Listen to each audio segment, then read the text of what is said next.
You're watching Taste of Victory. Welcome back, everybody. Apologies for the delay on X4 content. Life has been super busy lately, but stuff is finally getting wrapped up, so I'll be able to get back to a regularly scheduled content more frequently. For the X4 deck profile today, we got Alliance. The namesake of the channel, you know I love that Terriermon Gargomon line, so I love this deck and it's so cool that it exists. This is so true. Finally, the viable Terriermon archetype, it's here. Alliance. Now, I know I put this in the middle of tier 2 in my X4 tier list, which you can see by clicking on the top right now, but to me, that is still viable. You're still able to win. It's just a ton more work. So I totally understand people that may not be too happy to hear that, but this is still the most competitive a Terriermon deck has ever been. Ever, really. Like, even its introductory set, I think it was like, what, BT3? It wasn't that crazy. So I'm really excited to see Alliance now. This is utilizing a Imperialdramon top end because this actually pairs very well with your Alliance Inheritable. So let's go ahead and look at the cards to see why exactly we are mixing those. First up is the new Alliance keyword. This is Alliance when this Digimon would attack by suspending one of your other Digimon. This Digimon adds the suspended Digimon's DP and gains security attack +1. That gives you a lot of early aggro to chip through your opponent's security rather safely because you get big DP boosts off of the other stuff on the field. Then we have the Inheritables of our rookie lineup that is going to enable the Imperialdramon top end. It reads, when Alliance suspends one of your Digimon, this Digimon may Digivolve into a 2-color green Digimon card in your hand for the cost. When this Digimon would Digivolve by its effect, reduce the cost by 2. So because of that, we could quickly go into our Imperialdramon top end off of our level 5s for a reduced cost, and then control their board even more, and then if they're not able to answer it back immediately, we could go next turn and have a really threatening level 6 on the field. We will have the ability to unspend them too on Digivolution with our Ken Davis Tamer. So it's really exciting mashup there. This is from a list I saw in Japan, all respect to them, because they did inspire the idea, and after a couple tweaks with testing, we are here with this list. So let's go ahead and go through the card by card to see why every card is being run. First up is our egg. We are only running 4 of Kokomon because you always want to see this every time. Because the Inheritable is your turn, once per turn, when an effect suspends one of your Digimon, draw 1. We're going to be doing that often, very often, because it's the main gimmick of the deck, the Alliance, so we want to max it out to make sure we always have a draw ready. Then after that, we start our rookie lineup, of which we are running 14, which is admittedly a lot. We have good old Terriermon from all the way back in BT3. This is the ability to block your opponent's memory gain, except with Tamer effects, so it's always nice just to have it there to annoy your opponents and make them spend the resources to get rid of this if they want to gain memory outside of their Tamers. Then we start with the new cards. First up, we got the Terriermon, so cute, enjoying his little burger. 3 memory to Heart Slam, 1000 DP. On play, it's a searcher that reveals the top 4 and adds 1 2-color green card, which means it does grab our entire Imperialdramon top end. And then 1 Tamer card with Henry Wong in its name among them to your hand. Place the rest of the bottom of your deck, and we already went over the Inheritable, which is really cool to quickly enable our Imperialdramon top end. So it's really great to be able to make sure we can search everything. Nothing is missed here because everything is green. I think the only thing it misses is Quartzmon because it's not a 2-color green card, it's just green, so there's that. It also doesn't grab back the other rookies, but we usually want to see our top end if we're searching this, I feel like. So that's a really useful Tamer there. We always want more consistency. After that, we got a Terriermon Assistant. It's always treated as a Terriermon card, which is useful for name purposes. And then your turn effect, when an effect suspends a Digimon, one of your Digimon gets plus 4000 DP for the turn. So not only do you get the boost of its natural DP because of Alliance, you also get this effect if you suspend a Terriermon Assistant, so it's really useful.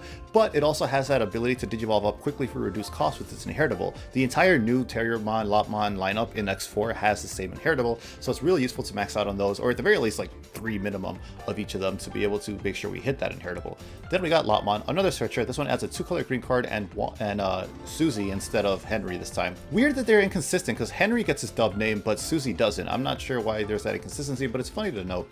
And same Inheritable. Then we move on to the champion lineup, BlackGargomon. It's our lowest count because it's not the most impactful. It has Alliance. It can evolve 2 from level 3 with Terriermon or Lopmon in its name. Its Inheritable is your turn, once per turn, when an effect suspends another Digimon, this Digimon gets plus 2000 DP until the end of your opponent's turn.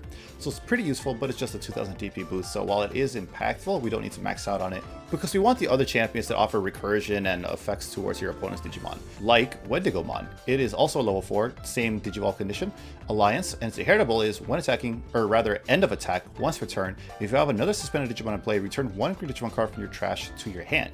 So it's really useful recursion there, so because as we'll see when we get to it, the Henry Tamer does let you play something off for free, but it won't stay on the field, so it's useful to be able to get that stuff recycled back into your hand after you've used it to Alliance. So we want to prioritize that inheritable since it's more important.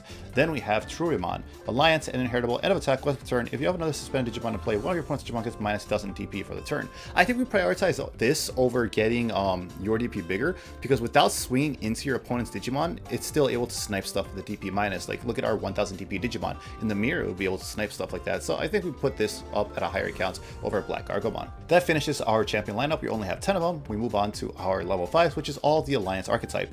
It's Antylamon, Good, and Evil. First up is the Evil Antylamon. Digivolve 3 from level 4 to color with green, Alliance, and then end of attack, you may play 1 green level 3 Digimon card from your trash without paying the cost. So again, great recycling and recursion there. End of attack, inheritable, once per turn. If you have another suspended Digimon in play, return 1 green Digimon card from your trash to your hand. So same as Wendigomon, really important to make sure we keep up our resources, as stuff is going to be getting swung over and popped as we leave it suspended for the Alliance effects. Then we have Antylamon, another 4 of end of attack. If you have 3 or fewer security cards, recovery +1. So that's really important to keep us in the game actually. And then inheritable, same as the Turuiemon, which again, once it stacks, it's really important to start removing stuff without needing to swing into it potentially. So we definitely like both of these for utility they offer, and which one you will go into during the turn will depend on the current board state. Then we get to the spice. We have the Imperialdramon top end. Here's first up is Dragon Mode. This is the one from booster set 12, so it's pretty recent. It digivolves 3 from Imperialdramon or Dinobemon, and when digivolving, if the Digimon has a blue Digivolution card, unsuspend this Digimon. If it has a green Digivolution card, suspend one of your opponent's Digimon. So we will never get the unsuspend effect off since we don't have any blue sources to put underneath this, but we are going to suspend more of our opponent's Digimon,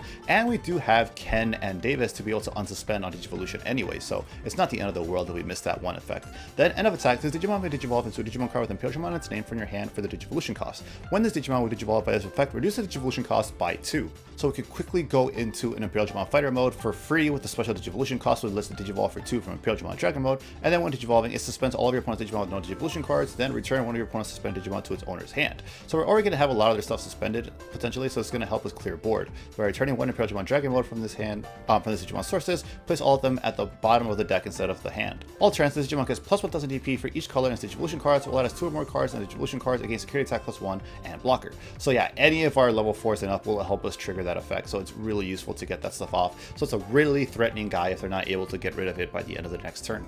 So it's really cool there to give us pressure, you know, answer the board. A lot of stuff doesn't protect around bouncing as often unless you're like Chaosdramon or something like that, so it's a good safe way to get stuff on the field without triggering any on deletions or anything else like that.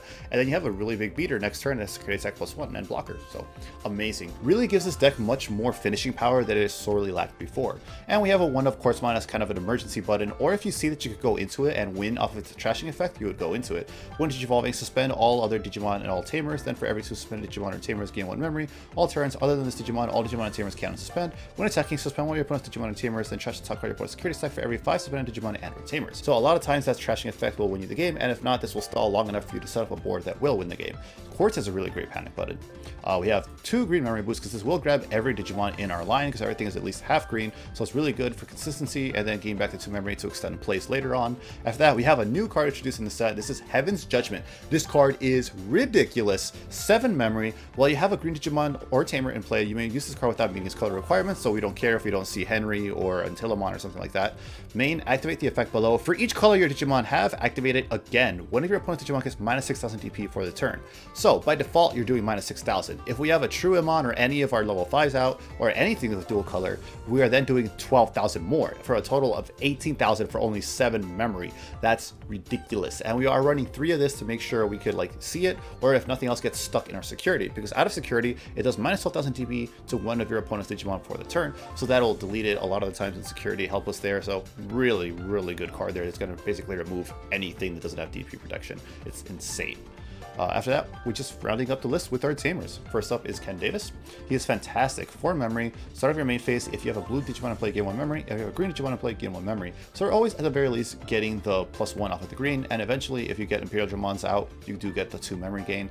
Your turn, when one of your Digimon digivolves into a Digimon with 2 or more colors, you may tap this Tamer to unsuspend it. Really useful to keep the pressure up with Imperialdramon Dragon Mode or Fighter Mode. Then we have 2 of Mimi, because this one is a memory Tamer, which is crucial to make sure we have enough memory to continue plays. But also, if you have a level 5 5 or higher Digimon on the field, you're able to suspend this and then hatch another Digimon or move it out of the breeding area. That's really important to get another Digimon out on the field set up so you can suspend it with Alliance, and if not, just to hatch another egg and get that extra additional draw. So Mimi offers a lot of utility to this deck, which is why we're doing a 2-2-2-2 split of everything in this tamer lineup.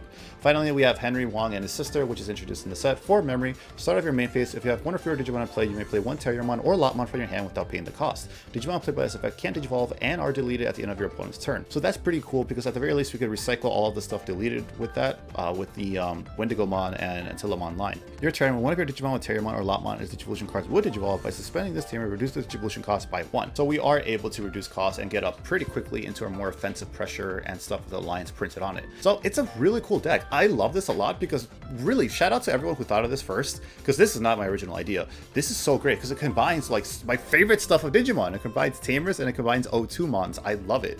It is so cool, and I really encourage this for anyone that's struggling a little bit with closing out games with Alliance, because it gives it the pressure and board answering ability that it was lacking before. It was sorely lacking board answering ability before. Alliance is more like just aggression and then protecting your board instead, so I really like this. If you want to mess around with this stuff, I think the most flexible thing would probably be the Heaven's Judgments, but I really do like it to make sure our security isn't too safe to swing into, and if you do see it in hand, it is a pretty powerful removal option for only 7. But that is going to be the profile. Thank you guys so much for watching. I hope you enjoyed this. I'm excited for BT13 because it's actually crept up on us now that I've been so busy, so can't wait to get started for that content. I'll see you in the next video, and until then, remember to stay hungry until you get a taste of victory.